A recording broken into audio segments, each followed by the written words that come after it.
So there's all my jars there, they're washed, and what I'm going to do is I'm going to rinse them with cold water, and I'm going to put them cold, like so the jar's cold, because obviously they're red hot at the minute because they've been in the boiling water in the sink, and I'm going to pop them in the oven, gas mark 1, just until they're dry. And what I'm doing is doing hampers. So these are the Christmas cakes I've done and batched up. So I'm giving out Christmas cakes, jam, and like other bits and pieces. You have to excuse me today, I'm a bit rough. Yeah, so that's what I'm doing. So I'm doing, so the Christmas cakes are done. I need to do the jam. If I get chance, I'm going to do some fudge. I've never made fudge before. In fact, I tell a lie, I've done it once, I think, and I think Carl helped do it, to be fair. So yeah, see how it goes. So we'll crack on with the jam today. So the ingredients for the jam is from my allotment. So it's, today I'm doing strawberry and rhubarb. So as I said, it's for my allotment, so I'll show you. So here we are. So there's me strawberries, and then there's me rhubarb, and I've just had them in the freezer. So there's £2 of rhubarb, £2 of strawberry, roughly, yeah, and then I need the same amount in sugar, and I'm using jam sugar today, so I need the £4 in the jam sugar, and honestly it couldn't be any easier than what I'm going to show you now. So in the sink as well, it's red hot water that I've got all of the lids, and I just leave the lids in there, and then a bit later on I'll show you what I do with them.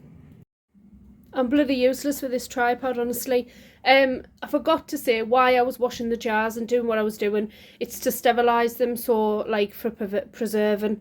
So yeah, so I'm cleaning them, washing them, putting them in the oven on the lowest temperature. Mine is gas mark 1, and just until they're dry and the jars are nice and hot, and that'll just kill any bacteria and stuff on them.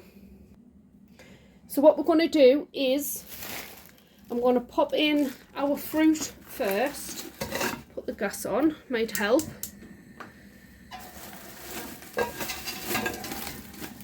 And because this is like my fruit frozen, it'll take a little bit longer than if obviously it was fresh. So I just cook it on a lower temperature first, just to get it all softened, and then I bring it all up. So it's just equal quantities of strawberry to rhubarb. You can have more of either one if you want, it's up to you. So this is just going to slowly soften down and heat through. So I'm just going to get a spoon and just mix it around now and again. Now you can add a little bit of water if you want, but I don't, because as you can see there's bits of icicles on there that are out of the freezer, and there's going to be liquid coming out of the fruit and that anyway. And me rhubarb is canny big chunks in there, to be fair.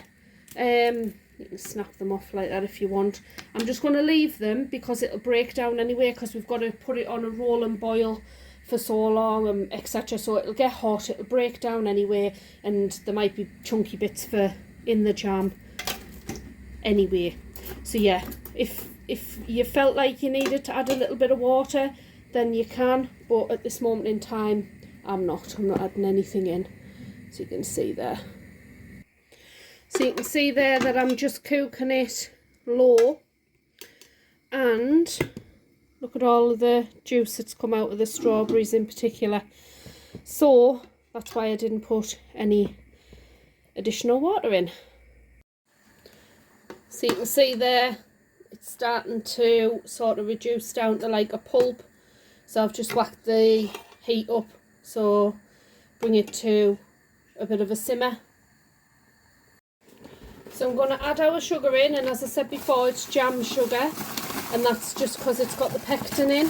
If your fruit is high in pectin, you don't really need jam sugar for getting it to the setting consistency, but I just prefer to use jam sugar because I think it's better for actually preserving.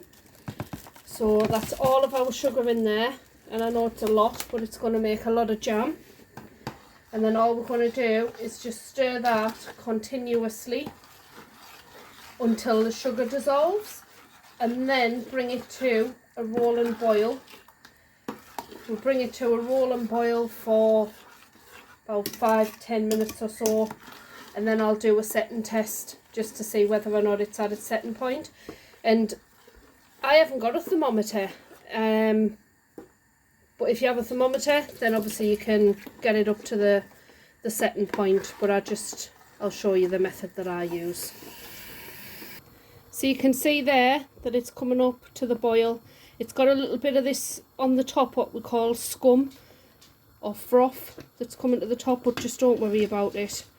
You can add a little bit of lemon juice, or you can add some butter, and that'll clear that scum away. So we're just going to bring it to the boil, and as you can see there, our rhubarb and strawberries kind of all broken down. If there's any big lumps, because there was quite a few big like stalks in there, I'll just get my scissors and I'll just chop them up. So I'm just going to bring this now to this rolling boil like it is, and when you dip your spoon in, when you get to the last few drips, it shouldn't take long to drip off. It's nowhere near ready yet. And you can also pop a little bit of the jam onto a plate, onto a cold plate, and leave it for 30 seconds. And if you run your nail through it, it should just set. It shouldn't fall back in. But yeah, this good 10-15 minutes away yet for this. So I'm just going to pop in now just a couple of blocks of that's unsalted block butter, proper butter. So I'm just going to put that in, and hopefully it clears that scum off the top. So what I'm going to do next is I've just boiled the kettle, and I'm just going to, all these here have been washed, but I'm just going to sterilise them all just by pouring over boiling water and just leaving them to cool, just like that, and that there'll just help sterilise as well. So what I'm going to do is, that scum hasn't cleared either with that butter, but not to worry. So we'll just put a little bit in the glass thing there, and we'll just leave it for about 30 seconds, and we'll just see whether or not we can part it, and we can, without it sort of falling back. I'd still say it needs another couple of more minutes, another 5 minutes though. So I'll put the gas back on, another 5 minutes. So as I've let that bubble away a little bit, a lot more of this scum has gone off the top. It's totally edible, it's not really easy on the eye, as we would say. So I've let that bubble away, and it's reduced down a little bit more. And then you can see there, when I'm pushing, it's not coming back on itself, it's staying, and it's sort of getting sticky on my finger. So I'm going to turn the heat off now, and I'm going to get the jars out of the oven so they're nice and hot.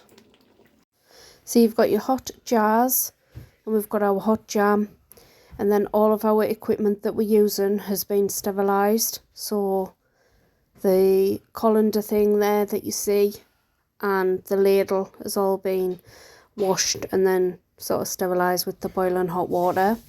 So I'm just putting the jam into our jars, and then what I have got is some wax discs, and I do find that helps with the preserving as well.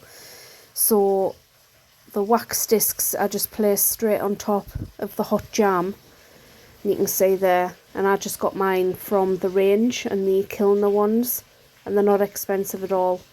So I just pop that onto the top, and then I just put the lid on straight away.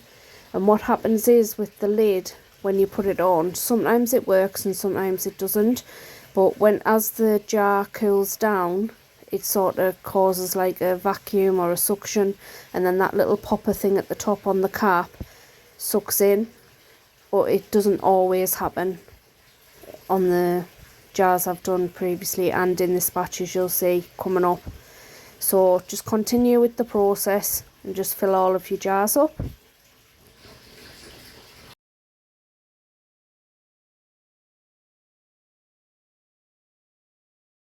And there you have it, there's our jam.